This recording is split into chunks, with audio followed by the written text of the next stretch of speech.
தோழமை சொந்தங்களுக்கு பணிவான வணக்கங்கள். அன்புடன் கேவிஎஸ். அஞ்சல் துறை 13/3/2025 அன்று ஒரு விளக்கு ஆணையினை வெளியிட்டு இருக்கிறது.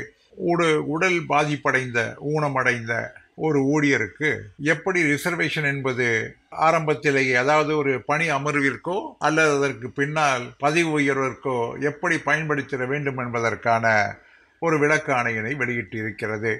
20/12/2024 டிஓபிடி ஆணையின்படி டெம்பரவரி டிசபிலிட்டி உள்ளவர்களுக்கு நேரடி நியமனத்திலே ரிசர்வேஷன் அடிப்படையிலே பதவி வழங்கிட முடியுமா என்கின்ற கேள்வியானது எழுப்பப்பட்டு இருக்கிறது. RPWD ஆக்ட் 2016 மிக தெளிவாக என்ன சொல்லப்பட்டிருக்கிறது என்றால், இந்த டிசபிலிட்டி 40% மற்றும் அதற்கு மேலாக உள்ளவர்களுக்கு மட்டும்தான் இந்த இடஒதுக்கீடு சலுகை என்பது விரிவுபடுத்தப்பட வேண்டும் என்று மிக தெளிவாக சொல்லப்பட்டிருக்கிறது. சமீபத்திலே அந்த சட்டங்களிலே 2024 வெளிவந்திருக்கக்கூடிய அந்த திருத்தங்களிலே இந்த சலுகை என்பது நிரந்தரமாக பாதிப்படைந்த ஒரு ஊனமடைந்த அவர்களுக்கு மட்டும்தான், குறைபாடு உள்ளவர்களுக்கு மட்டும்தான் வழங்கப்பட வேண்டுமே தவிர, பின்னர் அந்த டிசபிலிட்டி என்பது முன்னேற்றம் அடையும் என்று இருந்தால் அவர்களுக்கு வழங்கிடக்கூடாது என்று மிக தெளிவாக இந்த விளக்காணையிலே சொல்லப்பட்டிருக்கிறது.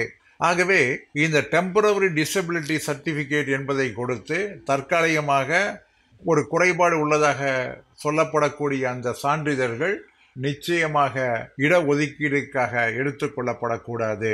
அது நேரடி நியமனமாக இருந்தாலும் சரி அல்லது பதவி உயர்வாக இருந்தாலும் சரி எடுத்துக்கொள்ளக்கூடாது என்று மிக தெளிவாக அந்த ஆணையிலே சொல்லியிருக்கிறது. அதாவது 40% அல்லது அதற்கு மேலாக உள்ள குறைபாடு உள்ளவர்களுக்கு மட்டும்தான் வயது தளர்வு, பணி அமர்வு மற்றும் பதவி உயர்வு ஆகியவர்களுக்கு சலுகை பெற உரியவர்களாகின்றார்கள். இந்த 16/10/2024 ஆணையிலே ஒருவருக்கு இந்த டிசபிலிட்டி சர்டிபிகேட் என்பது பெற வேண்டும் என்றால், அந்த யூனிக் டிசபிலிட்டி ஐடென்டிட்டி கார்டு என்பது பெற வேண்டும் என்றால், இந்த UDIDயினுடைய போர்ட்டலிலே படிவம் 4 விண்ணப்பித்திட வேண்டும். அதாவது யாருக்கு விண்ணப்பித்திட வேண்டும் என்றால், அவர்களுடைய மாவட்டத்திலே இருக்கக்கூடிய மாவட்ட சுகாதார மருத்துவமனைக்கு அவர்கள் விண்ணப்பித்திட வேண்டும்.